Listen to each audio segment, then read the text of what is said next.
Notre Dieu, nous voulons rendre gloire à l'agneau, l'agneau qui ôte le péché du monde, l'agneau qui nous a affranchis du péché. Sois béni, sois élevé, sois glorifié pour ton sacrifice à la croix. Merci Seigneur, merci pour ce réma qui agit encore dans nos cœurs en cet après-midi pour ta gloire Seigneur. Béni sois-tu, tu es le Maître. Tu es sur le trône de grâce. Tu viens au secours de tous nos besoins. Merci Seigneur. Au nom de Jésus. Amen. Alléluia. Amen. On acclame le Seigneur, il est fidèle. Vous savez, la Pâque, c'est l'événement le plus important de l'histoire de l'humanité. Nous devons, en tant que chrétiens, savoir que la mort de Jésus occupe une place très importante dans nos vies, dans l'histoire même de l'humanité et dans la Bible aussi. Et donc, c'est la grande fête des enfants de Dieu. Normalement, celui qui travaille pendant les périodes de la Pâque doit être vraiment demandé, il ne doit pas être absent. Voilà. Il doit assister parce qu'il faut commémorer la Pâque. Elle est très importante dans notre vie. Vous voyez, l'histoire se répète tous les jours et le Seigneur a tellement organisé les choses que la Pâque tombe dans la période du printemps, vous voyez, où tout ce qui est mort reprend la vie, où la joie renaît. Il y a tout. Et c'est en ce moment-là que le Fils de Dieu est venu mourir pour donner une nouvelle vie qui n'est plus sous l'emprise de la vie adamique, mais sous la direction du nouvel Adam qui est Jésus-Christ de Nazareth. Donc la Pâque est très importante. Dis à ton voisin, la Pâque occupe elle est très importante pour nous. Alléluia. Amen. Alors donc notre thème de la Pâque, c'est les bénédictions de la Pâque. Vous savez, comme je disais,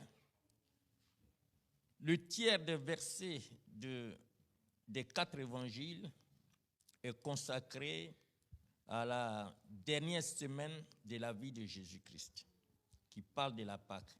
Nous sommes dans la dernière semaine. Donc, la mort de Jésus-Christ est surtout la première partie de l'événement le plus important de toute l'histoire humaine.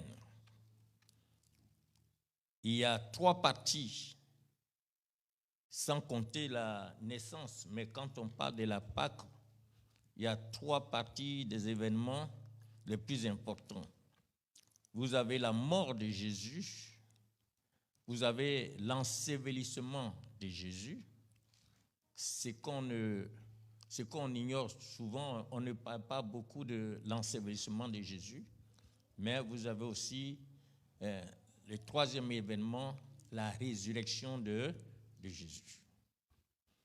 Et donc, pendant cette semaine de la Pâque, nous allons parler de ces 3 événements importants. Ça doit faire partie du programme de la Pâque. Et nous allons voir les bénédictions qui en découlent. Nous allons donc parler des bénédictions de ces 3 événements les plus importants et en plus décisifs de l'histoire de la vie humaine. On va voir aujourd'hui les bénédictions, la première partie, les bénédictions de la mort de Jésus. Donc, retenez que quand on parle de la Pâque, on parle de quoi? De 3 choses. C'est quoi? La mort, l'ensevelissement et la résurrection. Nous allons donc parler de la mort de Jésus, surtout les bénédictions de la mort de Jésus. La liste est indéterminée, la liste est longue, on ne va pas voir toutes ces choses, mais on va voir une petite partie des bénédictions de la mort de Jésus. Et quand on parle de la mort de Jésus, on parle de ce qu'il a fait pour nous. On ne parle pas de ce que nous, on a fait, mais ce qu'il a fait pour nous, à la croix. Et donc, ce sont des bénédictions pour nous, et nous devons les saisir par la foi. Le chrétien qui a compris l'importance de la mort de Jésus avec les bénédictions qui en découlent n'a pas de problème. Nous allons voir quelques parties. On va lire Hébreux d'abord, Hébreux 2, versets 14 à 15.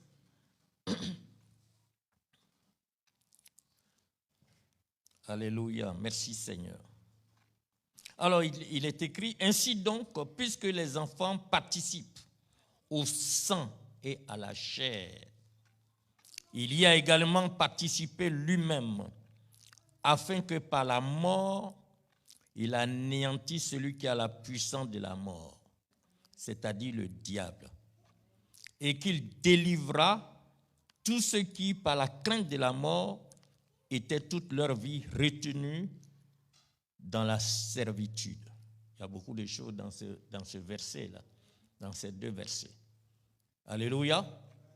Ce passage nous révèle le sens de la venue en chair, de la mort de Jésus et des bénédictions qui en découlent.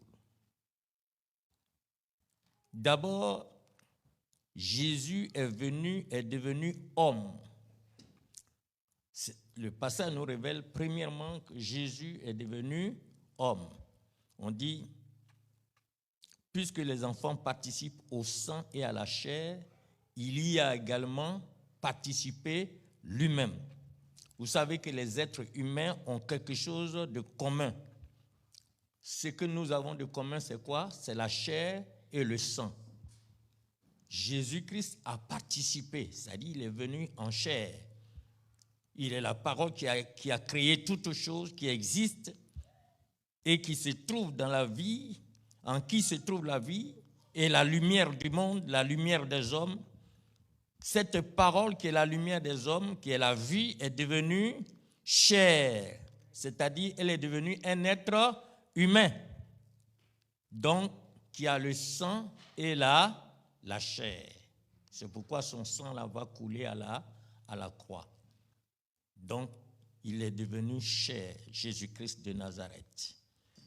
Il est venu habiter parmi nous, parmi les hommes, avec la plénitude de sa grâce, de la vérité et de sa gloire.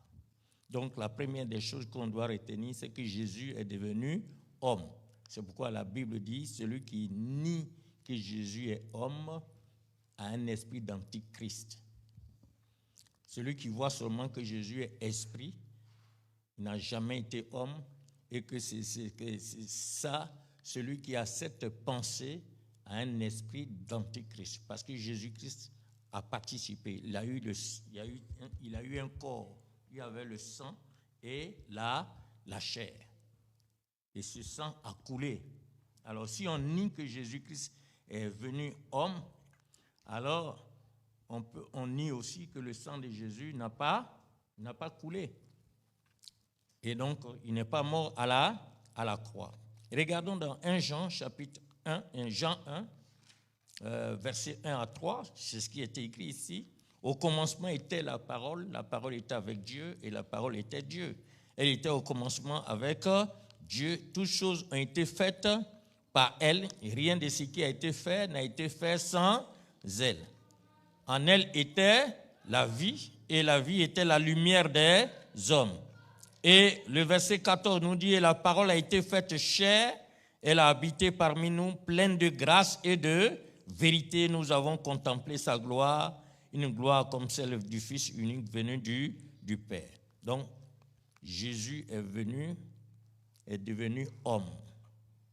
Alléluia.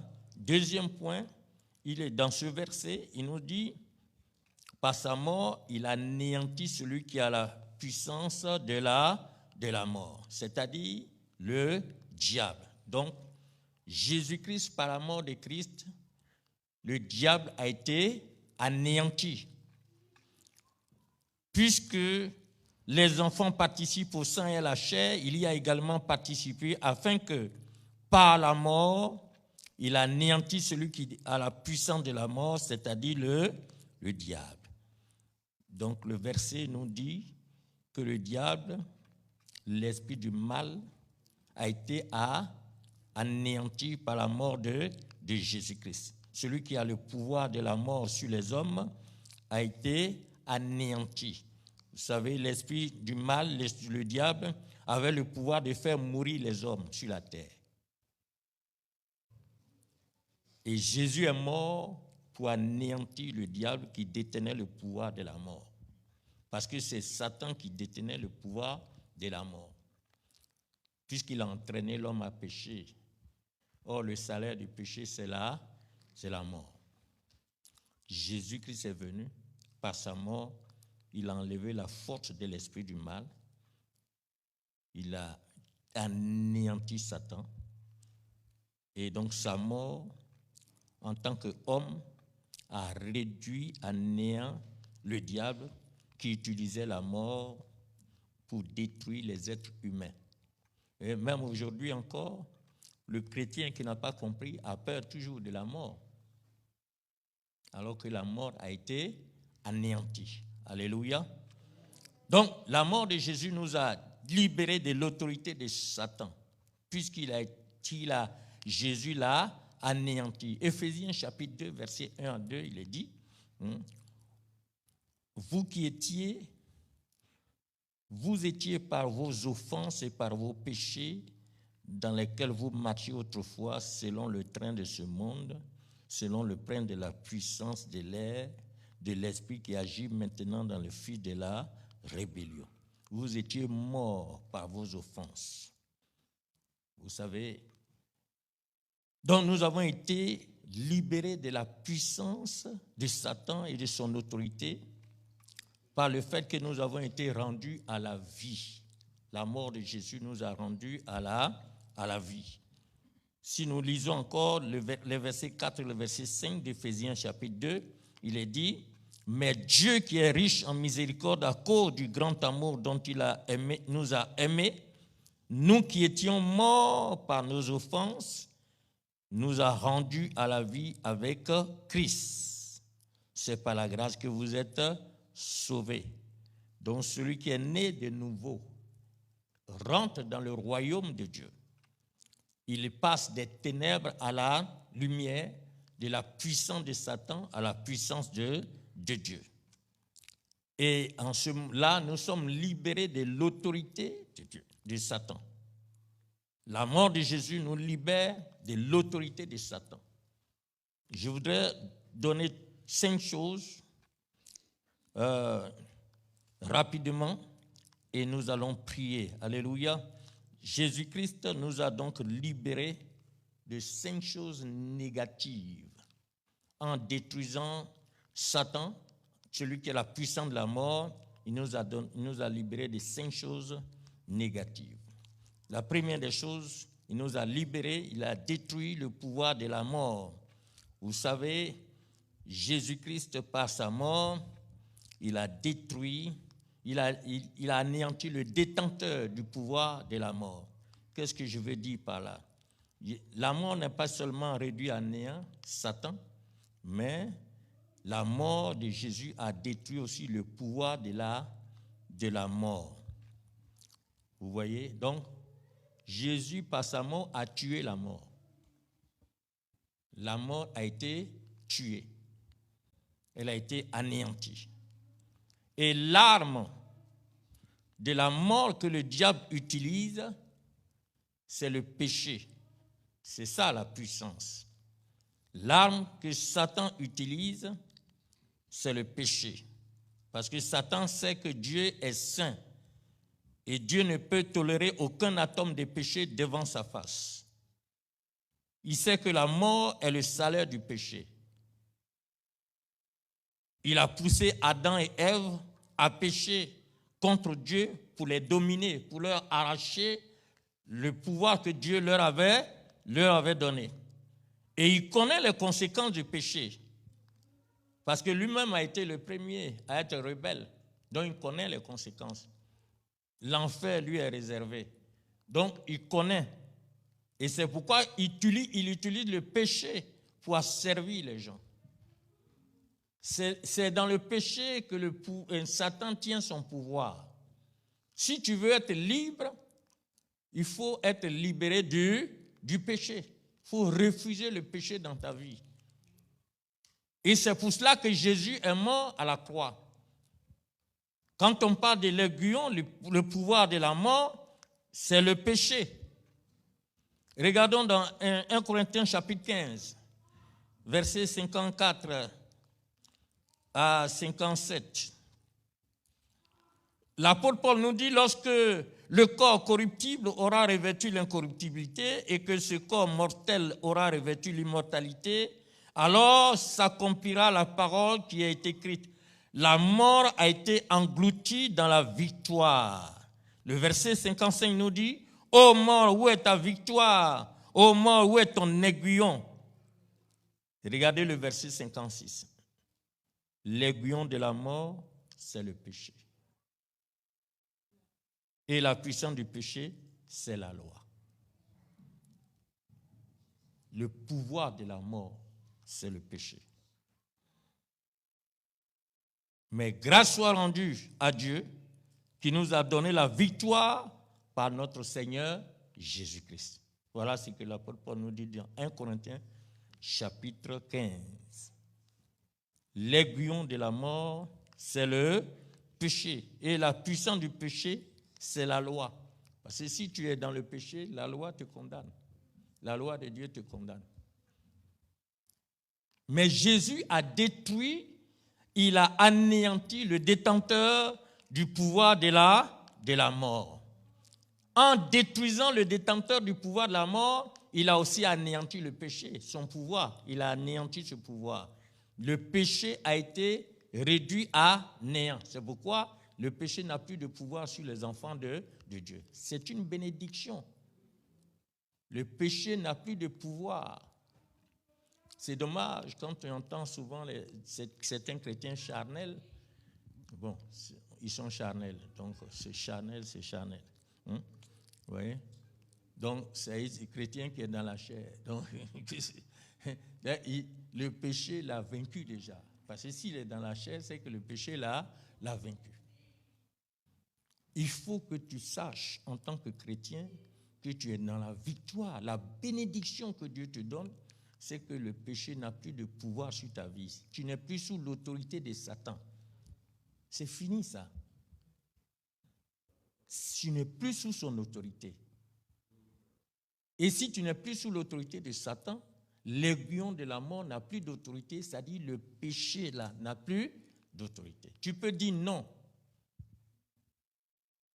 Alléluia.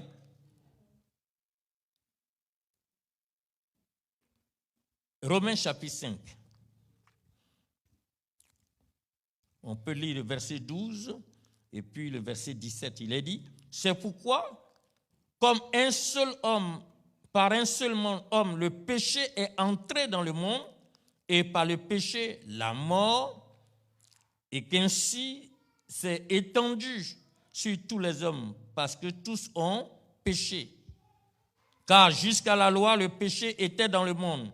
Or, le péché n'est pas imputé quand il n'y a point de loi. Cependant, la mort a régné depuis Adam jusqu'à Moïse. Même si ceux qui n'avaient pas péché par une transgression semblable à celle d'Adam, lequel est la figure de celui qui devait venir. Mais il n'en est pas du don gratuit comme l'offense. Car si par l'offense d'un seul, il en est beaucoup qui sont morts, à plus forte raison, la grâce de Dieu et le don de la grâce venant d'un seul homme, Jésus-Christ, ont-ils été abandonnés, répandus, abondamment répandus pour beaucoup. Et il n'en est pas du don comme de ce qui est arrivé par un seul qui a péché, car c'est après une seule offense que le jugement est devenu condamnation, tandis que le don gratuit devient justification après plusieurs offenses. Regardez le verset 17. Si par l'offense d'un seul, la mort a régné par lui seul, et à plus forte raison, ceux qui reçoivent l'abondance de la grâce et du don de la justice régneront-ils dans la vie par Jésus-Christ, lui seul. Le verset 23 de Romains 6 dit, car le salaire du péché, c'est la mort, mais le don gratuit de Dieu, c'est la vie éternelle en Jésus-Christ. Alléluia. Nous avons la vie par la mort de Jésus. L'autre point, nous sommes aussi affranchis du péché. La mort de Jésus nous a affranchis du péché. Ça signifie quoi? Ça signifie que le péché ne peut plus nous asservir. Donc nous devons nous souvenir de cela. Lorsque Satan vient nous accuser, il vient, pourquoi on l'appelle accusateur? C'est justement pour nous condamner, chercher à nous condamner, nous mettre dans le péché et nous accuser. C'est pourquoi il faut faire attention, il faut savoir détruire, t'opposer aux œuvres du diable. Nous sommes appelés à détruire les œuvres du diable. Et les œuvres du diable, c'est le péché. Le péché. Et donc, il utilise le péché pour chercher à nous condamner, à nous accuser. Or, la Bible dit, qui condamnera les élus de Dieu? C'est Dieu qui justifie. Et donc, il ne faut pas laisser le diable te condamner, venir t'accuser. C'est pour cette raison il faut marcher dans la sanctification. Parce qu'on a déjà vaincu le diable. Donc, ne refuse ses avances sur le péché. Parce qu'il sait que derrière le péché, il y a la mort. Donc, le chrétien qui est dans le péché, même s'il n'est pas mort physiquement, il est déjà mort spirituellement. Et il revient sous l'autorité du diable, alors que le Seigneur a payé le prix pour nous arracher de l'autorité de Satan. Donc, si nous revenons, c'est comme le chien qui retourne à ce qu'il a vomi. Vous voyez, la plupart des chrétiens qui ne sont pas heureux, qui sont tout le temps tristes, ils doivent se poser la question, il y a quelque chose que Satan utilise dans leur vie. La mort de Jésus nous a libérés totalement. Alléluia. Jésus nous a libérés.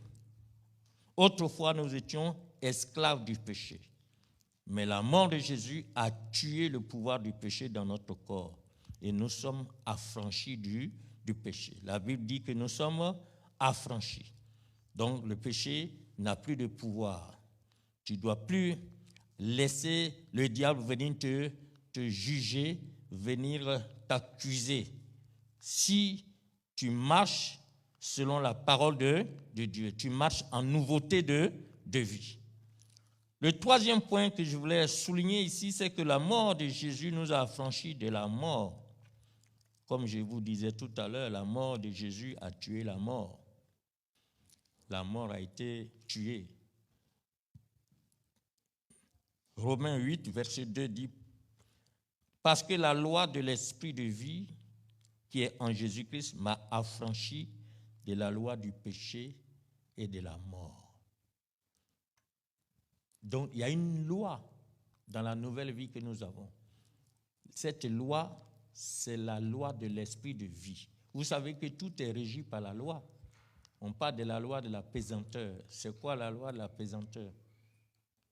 C'est quoi? Hein? Si tu jettes quelque chose en l'air, ça fait quoi? Forcément, ça va tomber. Tout est régi par la loi. Et donc, il faut connaître la Bible dit qu'il y a la loi de l'esprit de vie, il y a la loi de la mort et il y a la loi du péché, dans le verset que nous venons de lire. Si vous voulez, on relit encore. Parce que la loi de l'esprit de vie, qui est en Jésus-Christ, m'a affranchi de quoi? De la quoi? De la loi du péché et de quoi encore? Et de la mort. Donc, il y a la loi du péché et il y a la loi de la mort. Mais en nous, nous avons la loi de l'esprit de vie. Parce que Christ est venu en nous, il est vie, il est esprit et il est vie. Donc, c'est sa loi qui doit nous dicter. Ce n'est pas la loi du péché qui doit nous dicter, qui doit nous conduire. Ce n'est pas la loi de la mort. Parce que si tu tombes dans la loi du péché, forcément tu vas tomber dans la loi de la mort. Donc la Bible, quand nous lisons la Bible, elle nous conseille de sortir de la loi du péché, de dominer la loi du péché et la loi de la mort. Donc quand la parole de Dieu nous parle des amertumes, des rancunes, de manque de pardon, et de l'ego, de l'orgueil et toutes ces choses, ces choses sont dirigées par la loi du péché et ça entraîne la mort, ça n'entraîne pas la vie. Donc nous devons comprendre les bénédictions que le Seigneur nous donne à la croix. Parce qu'à la croix, il a anéanti la loi du péché et de la mort. Et donc, en lui, nous avons la loi de l'esprit de vie. Puisque Paul parle ici, vous savez, le chapitre ici, c'est le chapitre 8, où Paul parle de l'affranchissement. Mais si vous lisez le chapitre 7, vous verrez que Paul nous parle de l'esclavage du péché. Il veut faire le bien, mais il n'arrive pas à faire le bien. C'est le mal qu'il fait. Donc, il était sous la loi du péché et de la mort. Et finalement, il a compris que la loi de l'esprit de vie l'a affranchi de la loi du péché et de la mort. Donc, une des bénédictions que nous avons, c'est que nous sommes affranchis du péché. Nous sommes affranchis aussi de la mort. Alléluia. Alléluia. Avant notre naissance spirituelle, notre nouvelle naissance, on était mort, on était sous la direction de la loi du péché. Mais maintenant que nous avons Christ, nous avons la vie en Jésus. Nous sommes maintenant sous la loi de l'esprit de vie. Alléluia. Et cette loi-là n'amène pas à la mort. C'est une loi de vie. Donc on a franchi de la loi du péché, de la mort, en restant en Jésus-Christ. C'est pourquoi il faut demeurer, il faut rester en Christ. En restant en Christ, tu vas être sous la direction de la loi de l'esprit de vie. Il ne faut pas sortir. Si tu sors de là, l'ennemi il est dehors. Il est dehors avec sa mort. Alléluia. Et il vient nous tenter. Il vient toujours nous tenter parce qu'il veut nous arracher nos droits. Ce qui me motive beaucoup pour condamner l'ennemi, c'est quoi? C'est parce que la Bible dit Jésus a dit qu'il est un voleur. Il est venu voler, égorger et quoi? Et détruire. Donc, toi, tu dois veiller sur ton héritage. Il ne faut pas te laisser voler. Et comment l'ennemi va te voler? Il t'entraîne dans le péché pour te voler tes bénédictions. Tu vas jeûner, prier.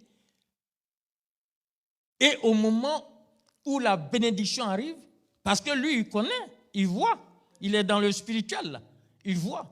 Donc, quand ta bénédiction est proche, c'est là, maintenant, il envoie ses agents pour venir. C'est un voleur. Les voleurs, là, tu ne sais pas à quel moment. D'abord, il est là, il te guette. Toi, tu ne sais pas qu'il est en train de te guetter. Un voleur, lui, il est trop intelligent. Il connaît tous tes mouvements. Quand tu sors, quand tu rentres, à quelle heure tu rentres, il suit tes mouvements. Il suit tous tes mouvements. Jusqu'à ce qu'il connaisse les heures. Il sait que samedi, là, quand il va sortir, c'est pour venir vers les 3 heures du matin. Et quand il sort là, qui est à la maison? Qui est à la maison? Il veille tout ça, il calcule. Et quand il sait que tu es sorti, il est bien, il connaît le temps maintenant, tu sors, il rentre dans ta maison. Il vient, il dérobe tout. Quand tu reviens, tout est vide. Ça, c'est l'esprit du diable. Ce que nous voyons à l'œil nu est l'image des choses spirituelles. C'est comme ça le voleur fait. Il sait, tu as prié, les bénédictions du Seigneur sont là maintenant. Tu dois les cueillir. C'est là maintenant. Comme il a menti à ses agents, il dit que lui, il est Dieu, il a tout pouvoir. Il est riche, il leur montre des faux trucs là. Et donc, eux, quand ils voient, ils pensent que c'est vraiment le diable qui peut leur donner. Alors que ce sont tes bénédictions là qu'il cherche à donner. Donc, quand il sait que tu es prêt maintenant, il vient et il te tente. Souvent, la tentation devient vraiment terrible. Tu dis, ouh, aïe, aïe, aïe, aïe, aïe. Mais il faut te souvenir. C'est pourquoi l'apôtre Paul dit, aucune tentation qui nous est survenue n'a été humaine. Satan est derrière les tentations. Mais heureusement, avec la tentation, Dieu prépare toujours un moyen pour nous en sortir. Pour ne pas que le diable vienne nous voler. Et c'est là qu'il faut faire attention. Si tu tiens à ta vie, au moment où tu pries, Seigneur, vraiment, je veux marcher dans l'humilité. Puisque Dieu résiste il résiste à qui? Et il fait grâce tu pries, je veux marcher dans l'humilité. Oh, l'orgueil, tu es sous mes pieds. Et Dieu regarde et dit, les bénédictions qu'on donne aux humbles, envoyez-les. Maintenant, quand les bénédictions sont en train de venir, comme il voit tout, vous connaissez l'histoire de Daniel. Quand Dieu avait répondu à la prière de Daniel, le premier jour même, qu'est-ce que Satan a fait? Il a bloqué l'ange là-bas. De nos jours, il ne peut pas faire ça. Parce que nous ne sommes pas dans l'Ancien Testament. Parce que nous sommes directement connectés avec Dieu. Le voile du temple a été déchiré. Et donc, le Seigneur est sur le trône de grâce. Quand tu te mets à genoux, tu commences à prier, il faut déjà être convaincu que tu es devant le trône de grâce. Tu cherches seulement, la première des choses, c'est la miséricorde qu'il faut chercher d'abord, obtenir. Or, la miséricorde, c'est quoi? Comment on l'obtient? En avouant ses péchés, ses transgressions et les délaissant. Quand tu avoues tes transgressions, tu les délaisses, tu as la miséricorde. Et quand tu as la miséricorde, tu vas trouver la grâce qui est assise maintenant sur son trône. Et là, en ce moment-là, tu seras secouru dans tous tes besoins. Voilà les 3 parties. Amen. Donc, Satan ne peut plus bloquer nos bénédictions. Mais tout ce qu'il peut faire, comme Jésus l'a dit, il peut voler. Il ne peut pas bloquer, mais il peut faire quoi? Si tu lui donnes l'occasion. Et c'est le péché qui l'utilise. C'est le péché qui l'utilise. Alléluia. Et il peut tuer les gens, puisqu'il y a la mort derrière. Par exemple, il peut utiliser l'impudicité ou l'adultère pour tuer quelqu'un. Parce que si la personne qui va venir te séduire est malade, si elle est malade, alors que toi tu es en bonne santé, on a vu au temps des sida là, on a vu des gens, même en France, moi-même j'ai regardé à la télévision, il y a eu des jeunes blancs qui ont avoué qu'ils étaient malades, ils sont allés en Afrique, ils ont distribué, comment on appelle ça? À la télé française. Ils sont allés, ils ont dit, moi je sais que je suis malade, parce qu'il avait des miettes dans sa poche, et il a distribué, il a tué beaucoup de personnes là-bas. Et avec fierté, il vient témoigner à la télévision. Normalement, des gens comme ça, on devait les arrêter directement. Donc Satan vole. Ils volent ta santé, ils peuvent voler les choses. Il faut faire attention. Vous savez que c'est ça le problème. Ce n'est pas une question de, oui, le péché, c'est trop légaliste. Non, non, non, c'est ta vie même. Parce que, est-ce que c'est écrit sur le village ici, sorcier? Est-ce que tu connais un sorcier? Hein? Ah. Et puis, les sorciers là, physiquement, là, c'est les gens les plus beaux, les femmes les plus belles. Hein? Parce que Mami Ouattara, là, quand elle veut venir, elle ne va pas venir avec une bouche tordue. Si elle vient à la bouche tordue, là, tu vas dire, oh, non, mais elle vient sans défaut. Hein, quoi? Hein? Quel est le mot? Alléluia. Donc, empêchons le diable de venir nous voler. Jésus a payé le prix. Nous sommes affranchis, libérés de la puissance de la mort, libérés de la puissance du péché. Marchons donc dans cette liberté du péché. L'avant-dernier point que je voulais aussi donner ici sur la mort, il est dit ici que nous sommes libérés de la puissance du monde. On a été libérés du monde. La Bible nous dit que le monde est le royaume de Satan. Regardons dans 1 Jean, chapitre 5, verset 19. Il faut marcher dans la victoire. Ce sont des bénédictions que le Seigneur nous a données. Il a dit quoi? 1 Jean 5, 19. Nous savons que nous sommes des dieux et que le monde entier est sous la puissance de qui? Vous voyez? Satan est le prince de ce monde. Jean chapitre 7, verset 11, c'est ce que Jésus disait. Mais en croyant au Seigneur, nous avons été libérés du monde. Galates chapitre 6, verset 14. Il a dit, quant à moi, qu'il ne m'arrive pas de me glorifier en autre chose qu'en la croix de notre Seigneur Jésus-Christ, par laquelle le monde est quoi? Est-ce que vous voyez un peu? La croix, par la croix, le monde est quoi? Oui, voilà. Et puis quoi? Voilà. La mort de Jésus. Par cette mort-là, le monde a été crucifié pour moi. Moi aussi, je suis crucifié pour le monde. C'est-à-dire, c'est pourquoi la Bible dit n'aimez pas le monde ni les choses qui sont dans le monde.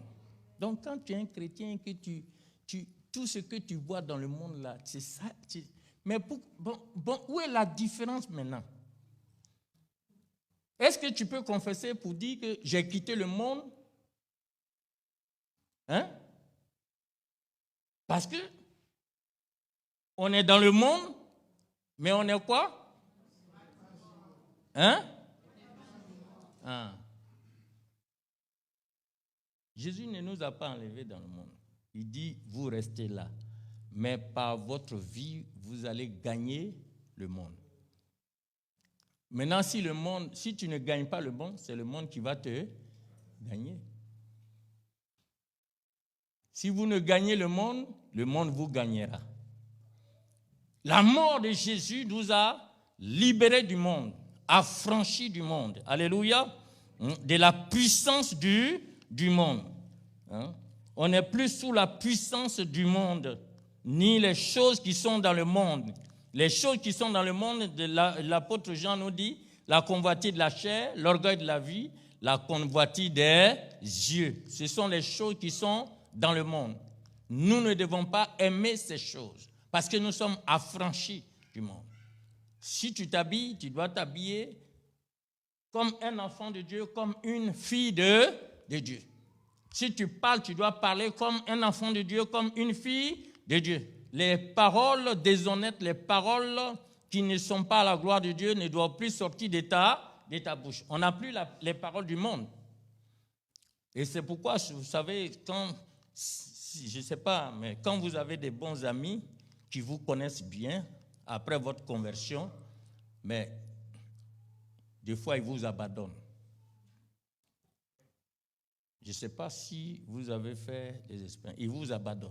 Si vous vivez vraiment une vie chrétienne, hein, ils vous abandonnent, mes frères. Les amis intimes même, ils vous abandonnent. Parce que vous n'avez rien de commun. Quand il va venir, les conversations mondaines, là, c'est ça qu'il va envoyer. Quand il l'envoie, tu vas dire, non, au nom de Jésus, ça là, ça ne passe pas, c'est pas comme ça. 2 fois, 3 fois, il dit, mais lui là, il n'y a rien de bon. Lui, chaque fois que je vais le voir, il ne me dit rien de bon. C'est comme ça, moi, j'ai été converti. J'avais mon cousin, on prenait l'alcool, les chanvres indiens, on prenait tout ça ensemble. Je suis allé un jour en vacances, passer le week-end chez lui, il s'est converti. Quand je suis arrivé là-bas, j'avais acheté tout ça, j'étais blindé, je suis parti.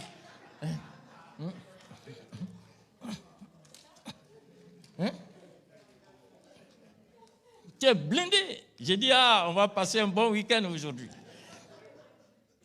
J'arrive, je trouve mon cousin tranquille, propre. Il n'y a plus de fumée même dans sa maison. Rien du tout. J'arrive là,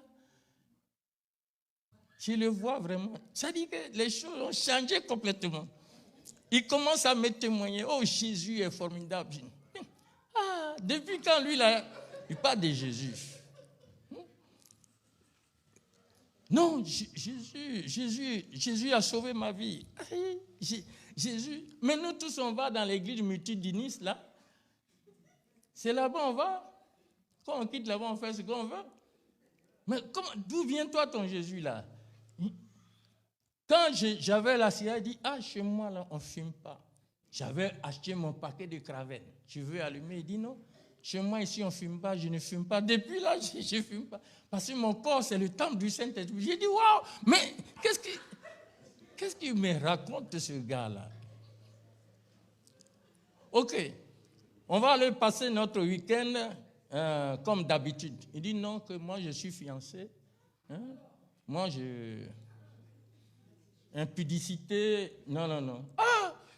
Je ne connais même pas ce mot-là, même impudicité, là. Donc, mes frères, je vous ai dit que j'étais totalement... Bon, pour les gens de Côte qui sont à Abidjan, moi j'étais à Vridi. Et je suis allé passer le week-end à Yopougon.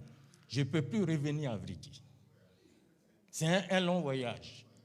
C'est comme quelqu'un qui a quitté Upper Marlboro qui est allé à Gettysburg là-bas. Hein? Et puis il est minuit passé. Et tu es là-bas maintenant. Parce qu'il a gâché mon week-end. Tout ce que j'étais blindé là, tout ça là, c'est resté sur moi. Je ne peux pas fumer. Si je dois fumer, il faut sortir, fumer et puis revenir. Lui, il dit, on ne fume pas chez lui. Affaire des femmes, il dit, il n'est pas dedans parce que lui, il est fiancé. Il commence à m'enseigner. J'étais obligé de dormir. Et puis, avant de dormir là, mon Dieu, au lieu de prier tranquillement, il commence à crier au nom de Jésus. L'esprit qui est en lui, il faut sauver, il faut le sauver. Il commence à prier à haute voix. Je dis, mais je suis vraiment... Ça, c'est un mauvais week-end cette fois-ci. Le matin, on prenait le petit déjeuner. Vous savez, le Saint-Esprit est fort. Hein? Donc, j'étais là, maintenant, j'ai réfléchi. Après, je lui pose la question. Ton église, là, est où? Il dit, non, mon église, c'est à la gare, là. Il parle de Yopougon, à la gare. Mais quand je regarde la gare, moi, je connais l'église multidiniste. C'est-à-dire avec les chapelles, les grosses chapelles. Je sais que c'est quelque part là-bas, mais ce n'est pas la gare. Je regarde la gare, il n'y a aucune église. Ce sont les maisons des habitations. Je dis, mais c'est où ça? Il dit, non, on prie chez un pasteur là, dans la maison. Je dis, je me dis dans mon esprit là, il est dans une secte. Il est dans une secte. Voilà, je vois pourquoi il exagère comme ça. C'est ça, ces gens comme ça, là. Hein? Maintenant, le Saint-Esprit est en train de me pousser à la curiosité. Hein? Mais moi, je pense que c'est moi-même qui pensais, alors que c'est l'Esprit. C'est après que j'ai découvert. J'ai dit, bon, il faut aller là-bas. Tu vas voir ce que les gens font, comme ça, tu vas lui dire qu'il est dans une secte. Donc, je lui dis, ton église là, ok, c'est combien de temps? Il dit, non, c'est juste 2 heures de temps. J'ai dit, ok, d'accord, je peux supporter, il n'y a pas de problème, on peut aller. Dans mon esprit, c'est pour aller et découvrir qu'il est dans une secte. Et puis aller dire à toute la famille que notre frère est perdu. Il est rentré dans une secte vraiment terrible. Et j'arrive à l'église. On s'assoit. Le pasteur va prêcher. J'étais toujours blindé, hein, parce que je n'ai rien fait. Donc tout était dans ma poche toujours. Le pasteur va prendre la parole. Il va prendre un Corinthien, il va parler de l'esclavage. Il va dire, tout m'est permis, mais tout ne m'est pas utile. Je ne me laisserai pas asservir par quoi que ce soit. Je n'ai pas oublié le message. Hein. Il dit, on parle d'esclavage, on connaît l'histoire, on a été à l'école, on a vu les Blancs, nous sommes devenus esclaves et toutes ces choses. Mais aujourd'hui, il y a des gens qui sont encore esclaves. Esclaves de la cigarette. J'ai le paquet de cigarettes dans ma poche. Il dit, ils pensent qu'ils tiennent la cigarette au bout de leurs doigts. Or, c'est la cigarette qui les tient. Et ça m'arrivait parce que si je finis de manger, tant que je n'ai pas fumé, c'est comme si je n'ai rien mangé. Donc, en fait, qu'est-ce qui me tient? La cigarette me tient. Si je suis un esclave de la drogue, j'avais les trucs là dans ma poche. Alors, quand il a commencé, j'ai regardé mon frère. J'ai dit, lui là, il n'est pas venu. La nuit là, il n'est pas venu raconter les trucs là au pasteur. Vous savez, quand le Seigneur vous parle, souvent vous pensez que quelqu'un est venu raconter les choses au pasteur. Oui. Alors que, mais je me suis rendu, j'ai vu qu'on a dormi ensemble. Il ne s'est pas levé la nuit, il n'y a pas de voiture, et tout ça pour aller chercher. Donc, ça là, j'ai dit, ça là, c'est Dieu qui est en train de me parler. Et c'est comme ça que quand le pasteur a fini de prêcher, il dit même, il y a des gens qui sont esclaves de la sorcellerie, ils ont peur des sorciers. Ils ont peur même d'aller dans leur village à cause de la sorcellerie. Or, ça fait 5 ans que je ne vais pas dans mon village à cause de la sorcellerie. Donc, je ne sais même pas, ça dit que c'est tout ce que j'étais là qu'il a raconté. Je ne sais pas, hein, souvent, les conversions sont différentes. Hein. Je ne sais pas comment toi tu as été converti. Moi, l'Esprit a dévoilé tout ce qui est en moi. Et donc, quand l'appel a été lancé, qui veut accepter le Seigneur, j'étais le premier. Et ceux qui sont venus prier pour moi, là, j'ai enlevé cigarette, j'ai enlevé drogue, je leur ai dit, je ne suis plus esclave, prenez tout ça.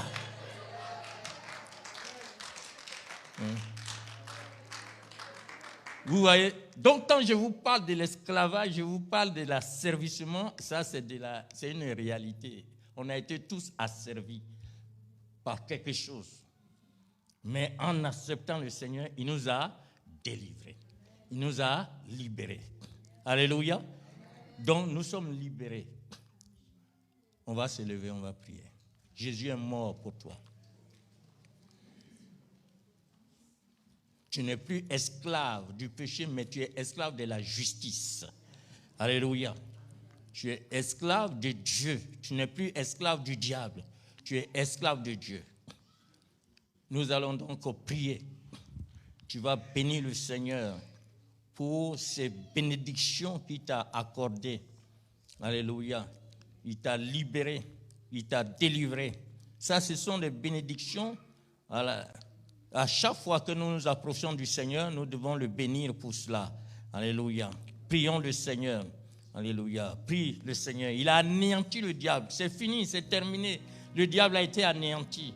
Alléluia. Il a anéanti Satan.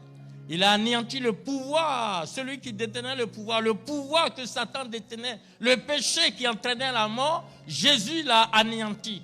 Toi, tu es victorieux maintenant. Tu as été libéré de Satan. Tu es libéré de la chair. Tu es libéré de tout ce qui est péché, iniquité. Tu es libéré au nom de Jésus-Christ de la mort. La mort n'a plus de pouvoir. Tu as le pouvoir de chasser la mort. Tu as le pouvoir de ressusciter la mort dans la puissance du Saint-Esprit. Au nom de Jésus-Christ. Alléluia. Gloire à toi, Seigneur. Merci. Béni soit ton Saint-Nom, Seigneur. Merci. Oh, Seigneur, merci. Je voulais particulièrement prier pour ceux qui sentent qui sont encore sous l'emprise de l'ennemi. Parce qu'il y a des moments où tu veux te libérer, mais l'ennemi te tient. Alléluia. Si tu veux vraiment, tu sens que tu as besoin d'une liberté totale, où Satan te tient quelque part, tu peux avancer. Je vais prier particulièrement pour toi, au nom de Jésus-Christ. Je veux prier pour ta liberté totale. Peut-être ce sont tes pensées qui tourmentent. Peut-être c'est ton cœur qui le tourmente. Je vais prier vraiment pour toi, pour que tu sois libéré entièrement. Alléluia. Gloire à toi, Seigneur. Tu dois libérer